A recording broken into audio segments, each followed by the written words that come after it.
Good morning. Please join us as we sing together.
Good morning, everyone, and welcome here to First Unitarian Church.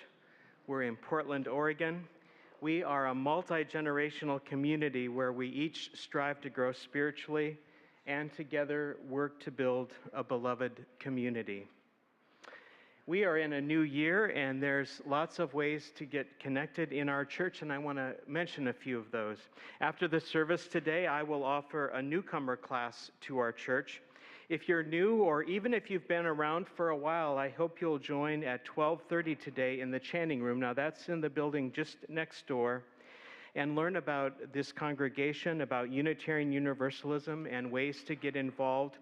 And it will include a tour of our campus. Our campus can be a little complicated to get around, so if you'd like to learn a little bit more about it, join us for the newcomer class today and join in that tour.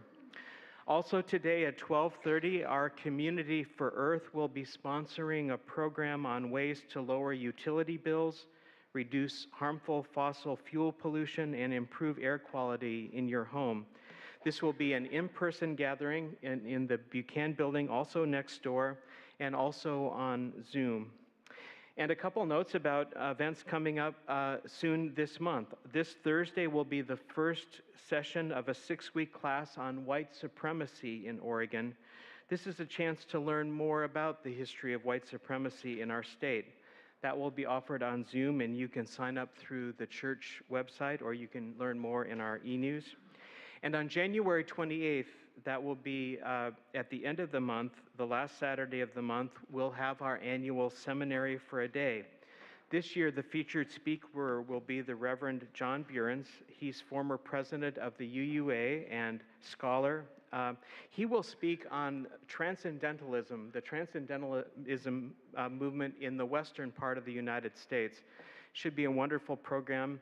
And again, you can learn more about that in the e-news or on the church website. Finally, after the service today, join fellow congregants for a social hour. To join virtually, you'll see a web link and a QR code. And if in person, we are going to be gathering in our Buchanan building. That's in the building just next door for our social hour today. So once again, welcome everyone. Good to have you here on this rainy winter morning. Let's take some time now to greet our neighbor, whether we're online or in person. Let's greet one another this morning.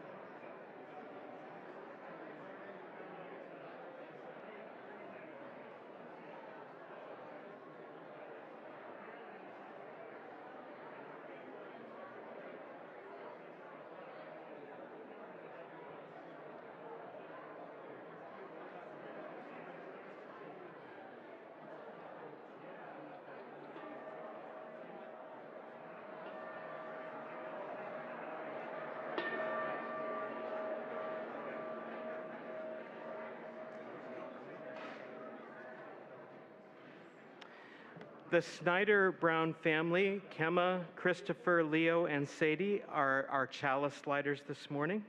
And if you have a chalice or a candle at home, I invite you to light it now.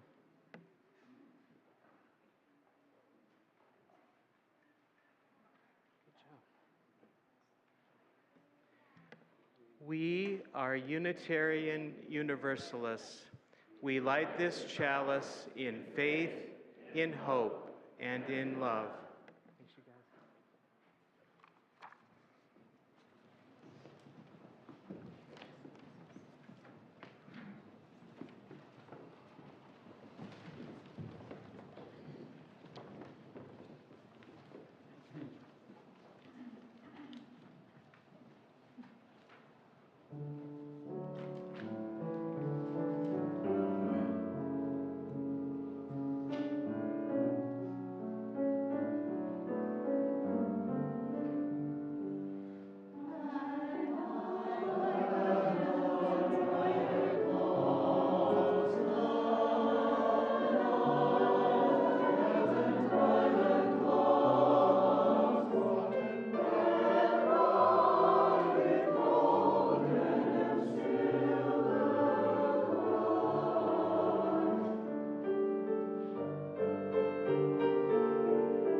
Happy New Year.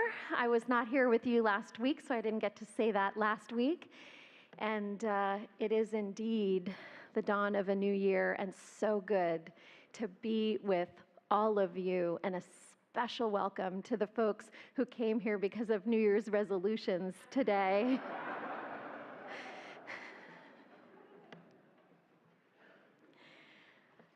I was feeling a need for a good word from the House of Representatives this morning, and there is a wonderful, what I would say a call to life, titled My Symphony, by the Reverend William Henry Channing, the nephew of the Reverend William Ellery Channing that many of you may have heard of. And what you may not know is this particular Unitarian minister served as the chaplain of the United States House of Representatives to the 38th Congress in 1863 to 1865. So in a time of great challenge. And here is his exhortation titled My Symphony. To live content with small means, to seek elegance rather than luxury, and refinement rather than fashion, to be worthy, not respectable, and wealthy, not rich, to study hard, think quietly, talk gently, act frankly, to listen to stars, birds, babes, and sages with an open heart, to bear all cheerfully, do all bravely, await occasions, hurry never. In a word, to let the spiritual, unbidden, and unconscious grow up through the common. This is to be my symphony. Will you join in singing Ring Out, Wild Bells? Ring out, wild bells,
That's right.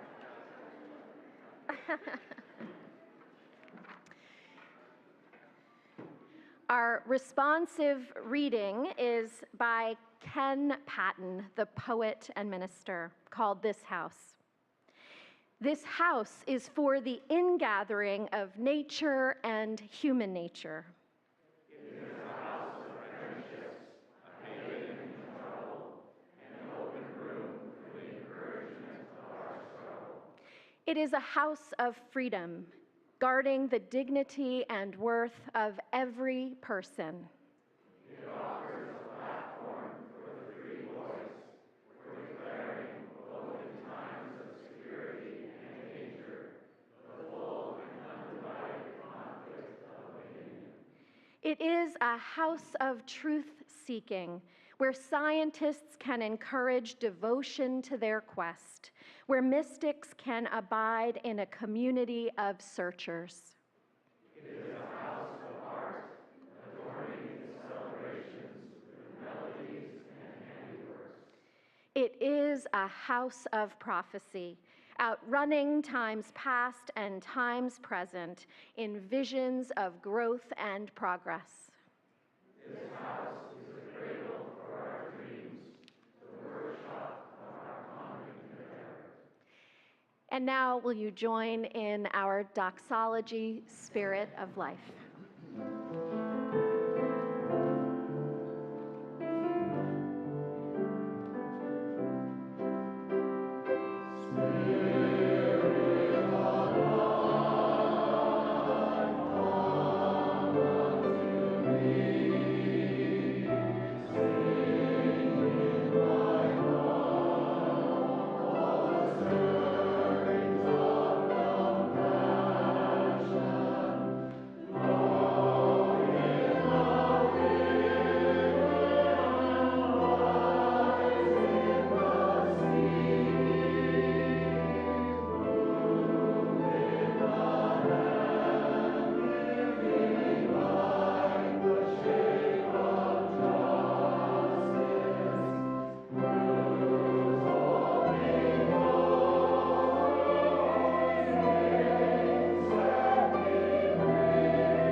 Our time for all ages this morning is a story called Becoming Me, a story of creation by Martin Borison and illustrated by Christopher Gilvon Cartwright. Once upon a time, I was. There was nobody who knew that I was, but I was. I like to make myself into different shapes. Lots of different shapes, all me. Everywhere I looked, there was only me. I must be very big. I played by myself for ages. It seemed like forever. Then I started to get lonely.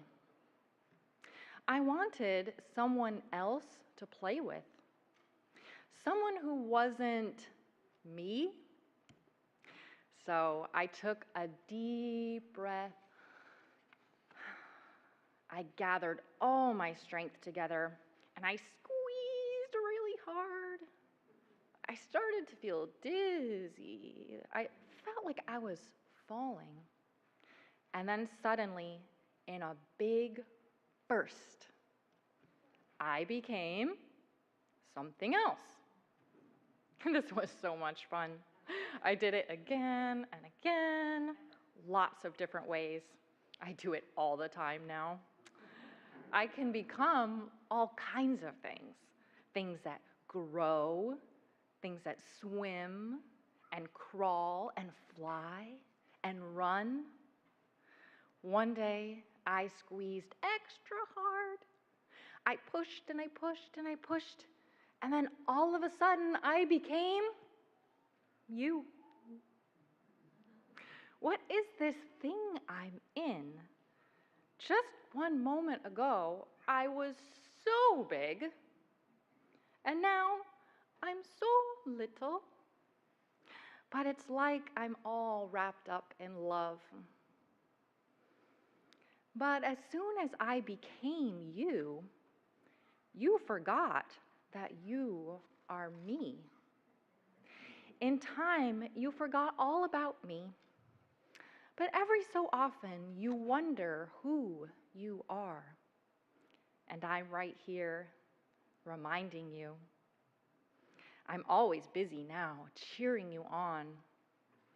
I like it best when you discover me. Then we play together, you and I. And sometimes you realize that you are me. Sometimes you forget that everything else is me too. But even then, I still love you, little me.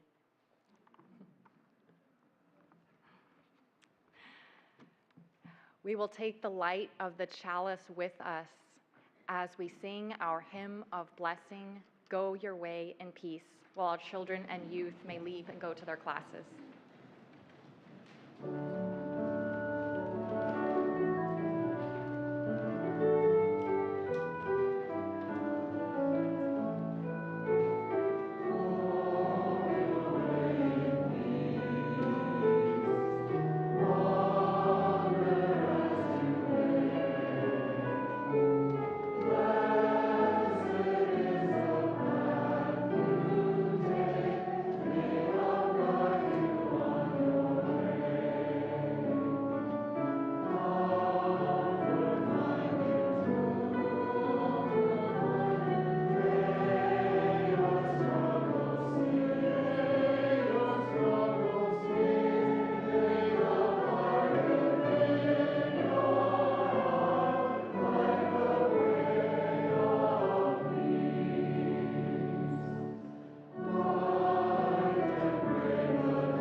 For this church year, we're dedicating our monthly offerings to organizations led by youth or committed to the development of youth leadership. January 22nd marks 50 years since the Roe v. Wade Supreme Court decision that legalized abortion.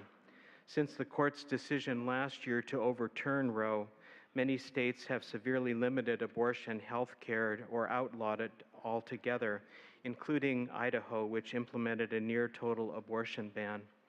I want to note that 2 weeks from today, on January the 22nd, we will have this will be the theme of our worship that day, and a special exhibit that we'll introduce that day. So for January, we're sharing our plate to support Idaho Interfaith Organizing for Reproductive Freedom.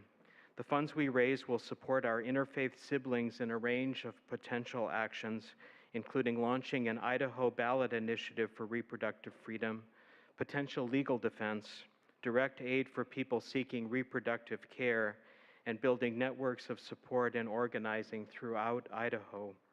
This is one direct way that we Oregonians, and I know there's some Washington folks and from other states here, whose laws are most protective of abortion nationally, can partner with our Idaho siblings.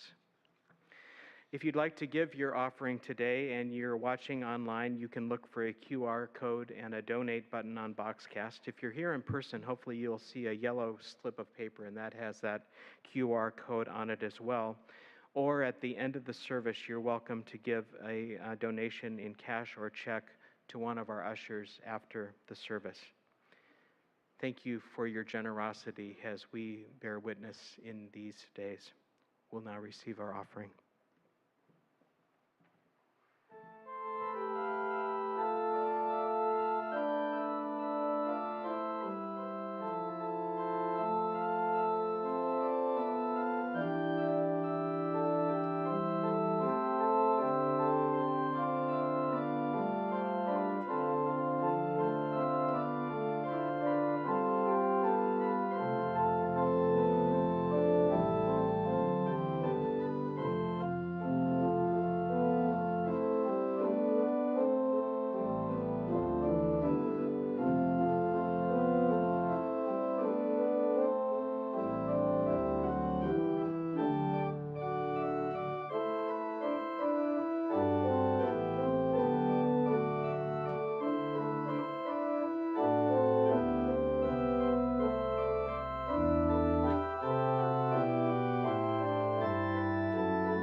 We make space in our service each week to name the concerns of our community life.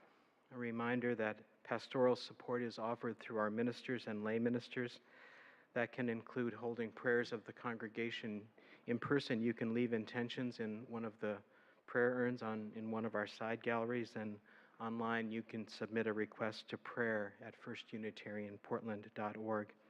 And to have an intention mentioned here, you can send that to parish concerns at firstunitarianportland.org. I have quite a number of concerns to bring here this morning.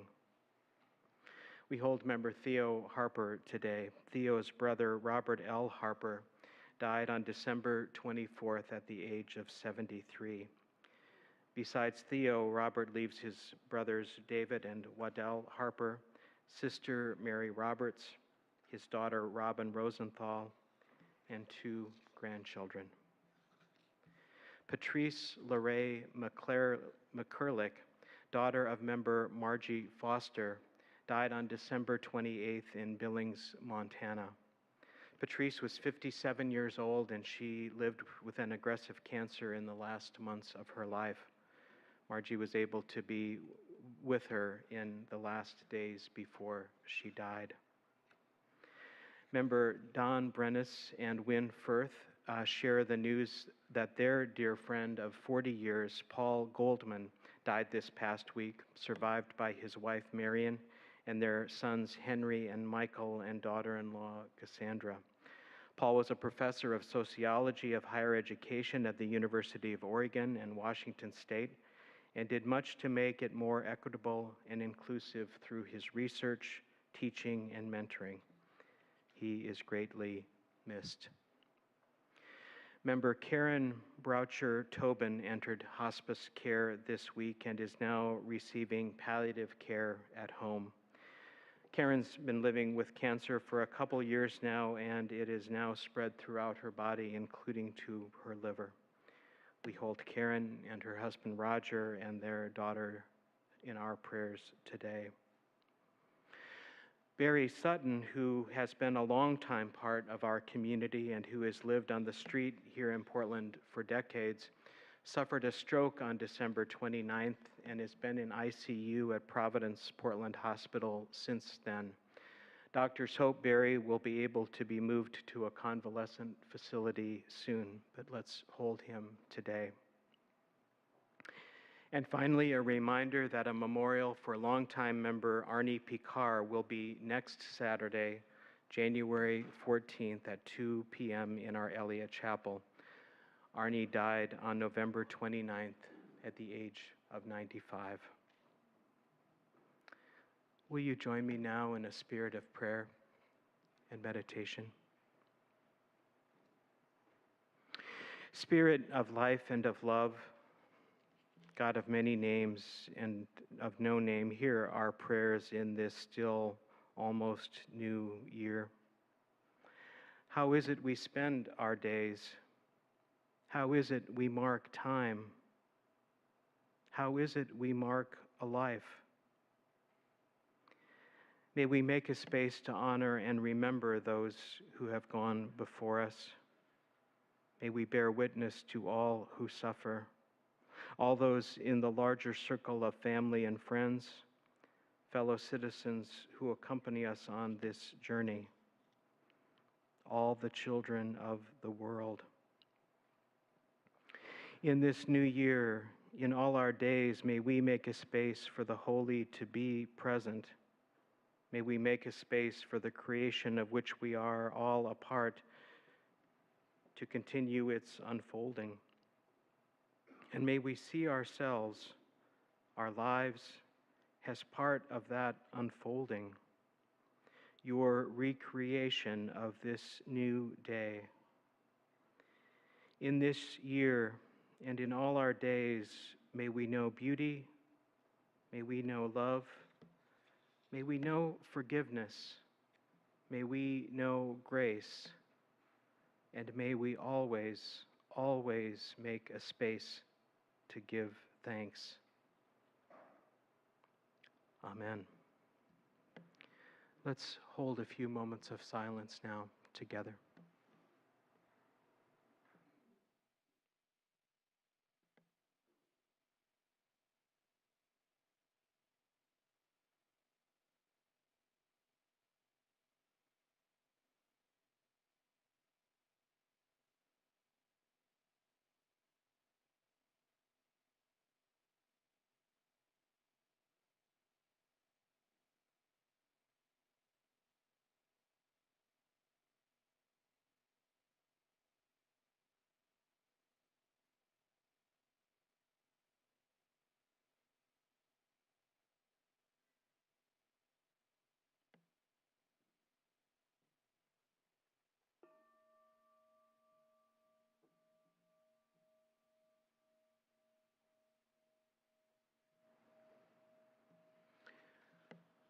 Our reading today is by Hildegard of Bingen, an excerpt from Book of Divine Works. I who am without origin and from whom every beginning goes forth, I who am the Ancient of Days, do declare that I am the day by myself alone. I am the day that does not shine by the sun, rather by me the sun is ignited. I am the reason that is not made perceptible by anyone else. Rather, I am the one by whom every reasonable being draws breath. And so to gaze at my countenance, I have created mirrors in which I consider all the wonders of my originality, which will never cease. I have prepared for myself these mirror forms so that they may resonate in a song of praise. For I have a voice like the thunderbolt by which I keep in motion the entire universe in the living sounds of all creation. This I have done, I who am the Ancient of Days, by my word, which was and is without beginning in myself. I caused a mighty light to emerge, and in this light are countless sparks.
I have exalted humankind with the vocation of creation.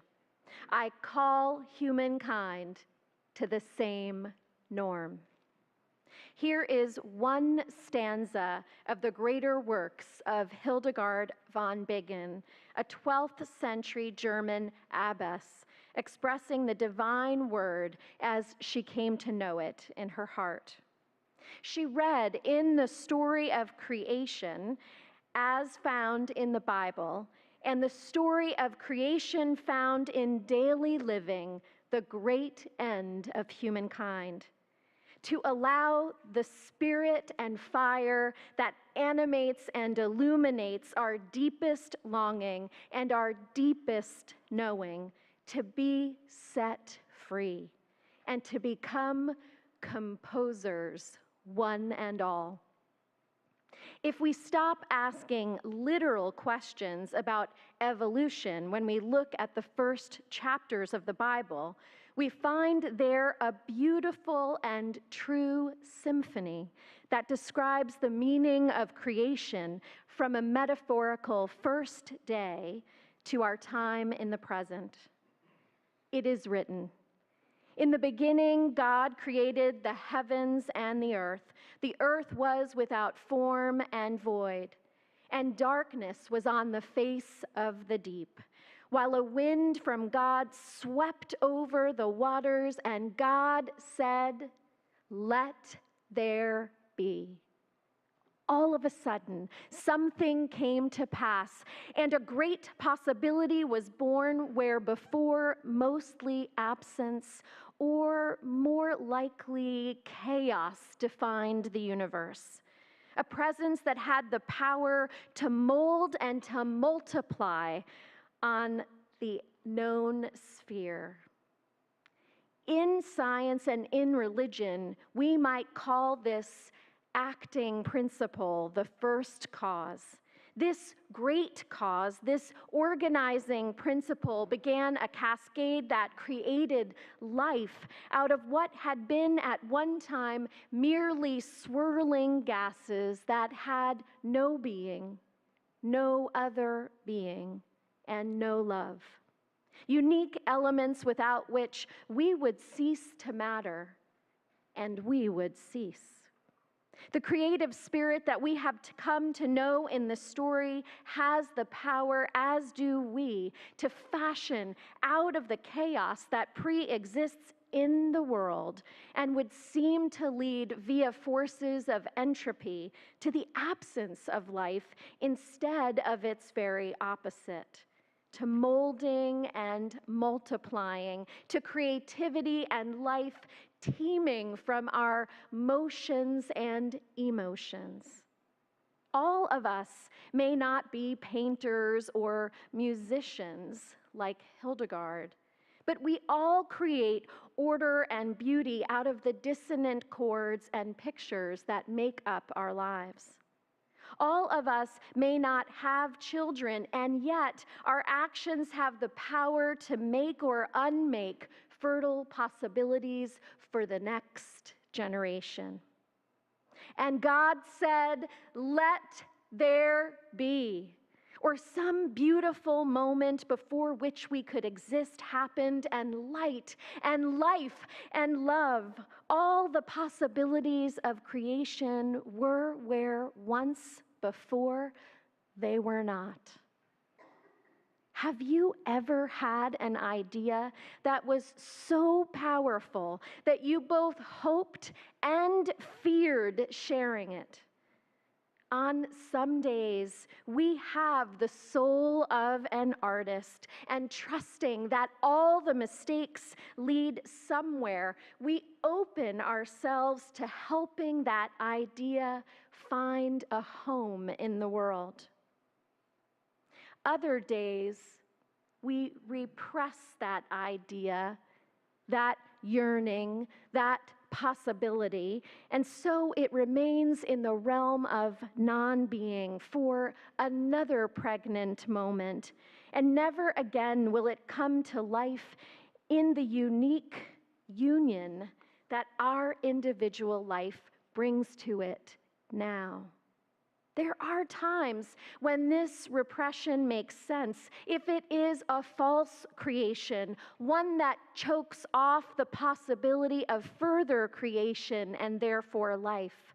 But all too often, we repress who we are deep down and our unique song to share with the world, whether out of fear, out of shame, out of the forces of oppression, or something else.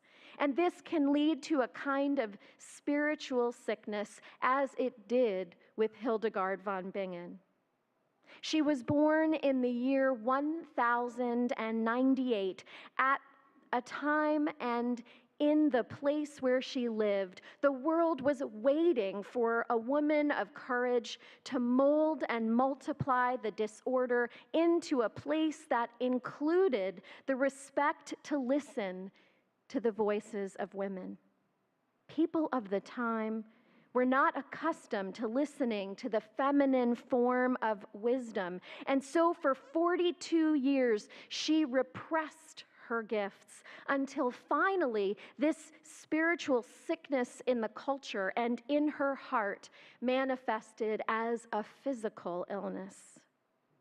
Hildegard was often confined to bed, and the number of days that she would have left seemed to grow shorter all the time. The gift of her being was not allowed to be according to the authorities of the day. In this way, her mind, her body, and her life were slowly being returned to the watery chaos, the disorder of disease, that which existed before creation was a possibility. This illness became a catalyst for Hildegard, and she could no longer deny that the ideas, the visions, the creations forming inside of her needed to be expressed on the outside, or she would die. She heard the voice of the divine say this: put your pen to paper and write what you see, write what you are hearing, and write what you are being told. Finally, she gained the courage in the face of death to claim her birthright, to begin to create. And as soon as she did, she became well and lived 40 more years. Here is how Hildegard describes her spiritual awakening. When I was 42 years and 7 months old, a burning light of tremendous brightness coming from heaven poured into my entire mind. Like a flame that does not burn but enkindles, it inflamed my entire heart and my entire breast, just like the sun that warms an object with its rays. All of a sudden, I was able to taste of understanding. Hildegard went on to write 10 books, 70 poems, and painted 36 illuminations. She wrote hymns and one of the first known operas. She was also a budding scientist and engaged with her nuns in the creation of a healing herbal garden. There was much pregnant in creation that burst forth when she finally gained the courage to share her words, her music, and her healing ways. I think that many of us may have struggled with this kind of spiritual sickness at one time or another. We feel unqualified. We doubt whether we have the mettle to be artists in a world or in a life where the chaos before us in the form of grief, of illness, of doubt, of repression, of isolation and division, we doubt that it could be ordered into something of meaning, of beauty, of worth to share. But Hildegard teaches us all that the greatest commandment in the Bible resides in that very first story. We often hear of loving God and loving our neighbor as the greatest commands, but maybe the most important commandment is 3 simple words found in the story of creation. Let there be. Yes, here we find 3 simple words that encompass every possibility. And yet, the story of repressing deep yearnings is a story that some of us might experience or hear from a loved one or a friend or a neighbor over and over. I heard it from the mouth of a high school student who was told that he could not be Christian and gay, who for years tried to squash his sexuality. By the time he visited my office, he was ready to give up one or the other and came in search of counsel as to which part of himself he should deny. He asked, "Can you be a person of faith and gay? Do I need to change who I am?" The church where I served before hosted the LGBTQ+ Alliance of Morris County. And teachers in the area knew that group and that my office could provide a sanctuary for such questions. My counsel was for him to listen carefully, not only to what he had been told was true, but to his inner light about what is loving and just and holy. I asked him to consider whether a God of love would not have him be both and express the fullness of who he is. He came deeply in crisis. I needed to take seriously these questions tearing him apart. And he left hopeful, ready perhaps, or readying himself to face what seemed like a mountain. His family, his church, and his community were not supportive, but I knew at least he had a teacher who had brought him that day, who was in his corner.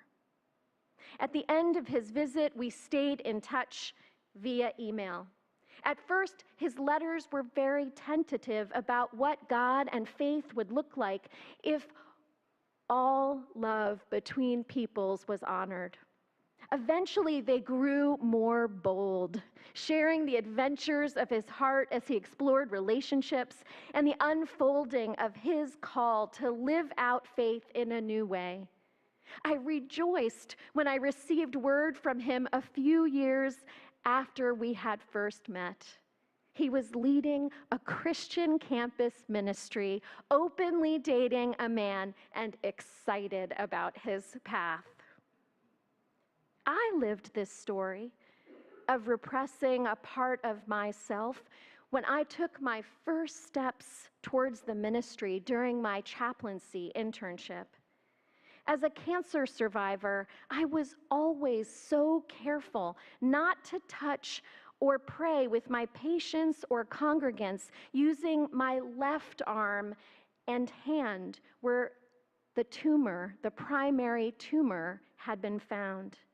Partly because I can't fully extend all the fingers in this hand because of surgery and other harsh treatments.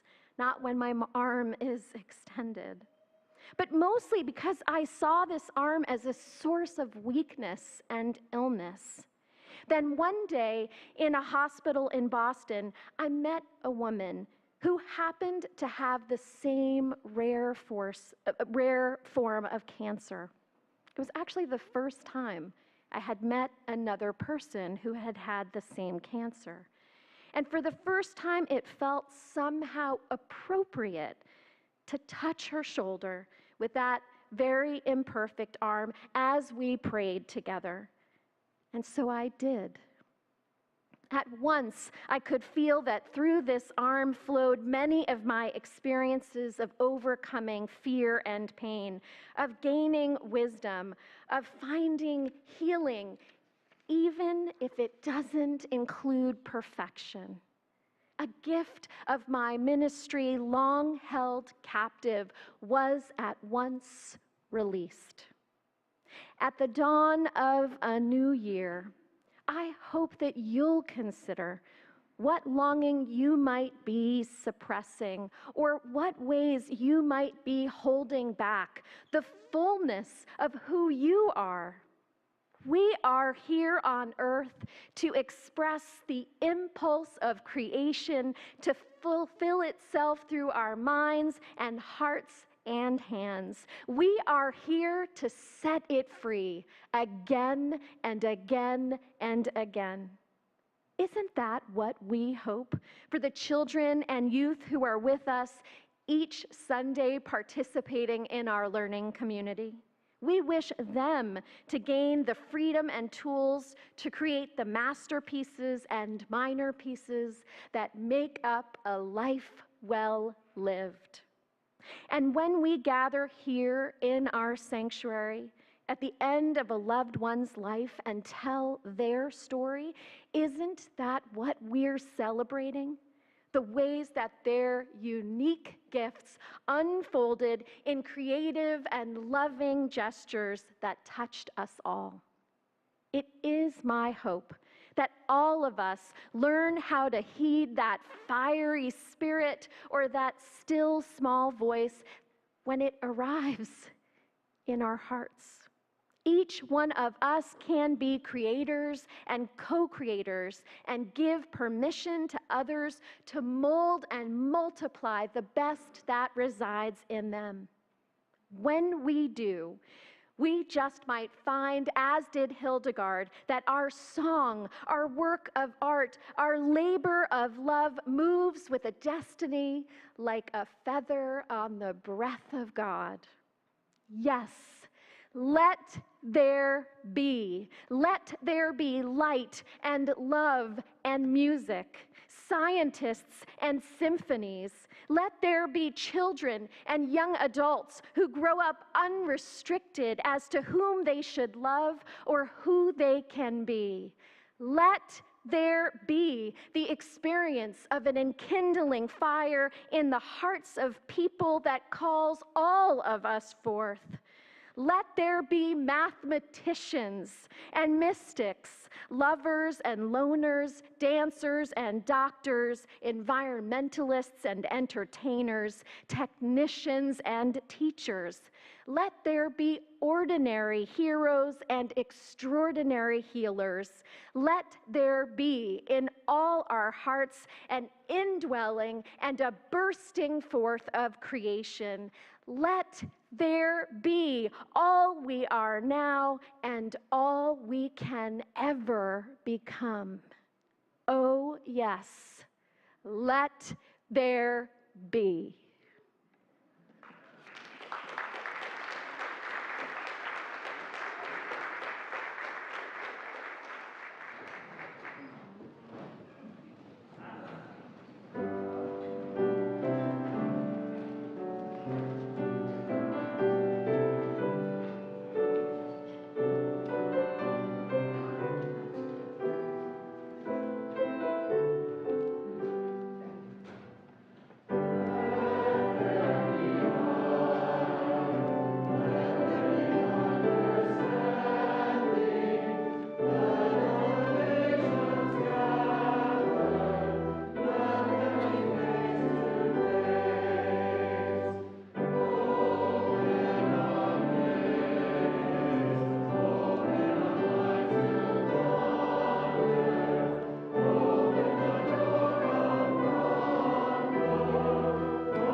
and now in our going. May the light of love bless us and keep us. May it shine down upon us. May it radiate out from within us. May it be gracious unto us, and may it make of all here peace builders and composers. For this is the day that you and I are given. So let us rejoice in it and be glad. Go in peace. Practice love. Let there be you and me and we. Amen.